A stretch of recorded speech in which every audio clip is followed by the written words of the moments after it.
আসসালামু আলাইকুম। আজকে আমি আলোচনা করব অষ্টম শ্রেণীর বিজ্ঞান প্রথম অধ্যায়ের নাম হচ্ছে গতির কথা। এই অধ্যায়ের মধ্যে কিছু কুইজ প্রশ্ন, কিছু ব্যাখ্যামূলক প্রশ্ন এবং কিছু দক্ষতা ভিত্তিক প্রশ্ন যা তোমাদের এক্সামে আসতে পারে। আজকে আমরা এই সকল প্রশ্ন আলোচনা করব। প্রথমে দেখো, তোমাদের কুইজ প্রশ্নগুলোর উত্তর লিখো। যদি তোমরা ভিডিওটা সম্পূর্ণ দেখো, আমি ভিডিওর শেষে বলে দিব এগুলোর উত্তর তোমরা কোথায় পাবে। তাহলে ভিডিওটা শুরু করি। 1 নাম্বার হচ্ছে কুইজ প্রশ্ন। ক নাম্বার, একটি বস্তু বৃত্তাকার পথে সম্পূর্ণ একবার ঘুরে আসলে তার সরণ কত? 2 নাম্বার, খ নাম্বার, দ্রুতির একক কোনটি? গ নাম্বার, কোন বস্তুর সরণের পরিবর্তন হারকে কি বলে? গ নাম্বার, শেষ বেগের একক কি? ও নাম্বার, ত্বরণের একক কি? চ নাম্বার, সময়ের সাথে বস্তুর বেগ বৃদ্ধির হারকে কি বলে? ছ নাম্বার, ঋণাত্মক ত্বরণকে কি বলা হয়?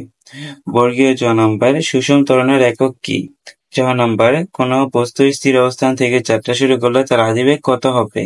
ই নাম্বার, স্থির অবস্থান থেকে সুষম ত্বরণে চলমান বস্তুর যে কোনো সময়ের বেগের সাথে সময় সম্পর্ক কিরূপ হবে? এখন আমরা দেখি কিছু সংক্ষিপ্ত প্রশ্ন। খ নাম্বার, সরণ কাকে বলে? খ নাম্বার, গতি কাকে বলে? গ নাম্বার, সমদ্রুতি কাকে বলে? ঘ নাম্বার, সমবেগ কাকে বলে? উ নাম্বার, রাশি কাকে বলে? চ নাম্বার, ঘর্ষণ বল কি?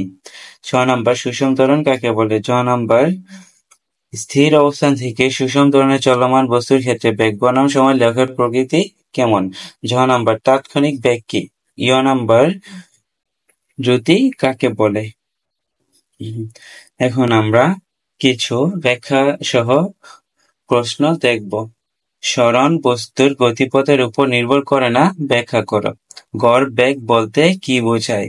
সুতায় বেঁধে পাথরকে ঘুরানোর এক পর্যায়ে ছেড়ে দিলে কি সমবেগে যাবে?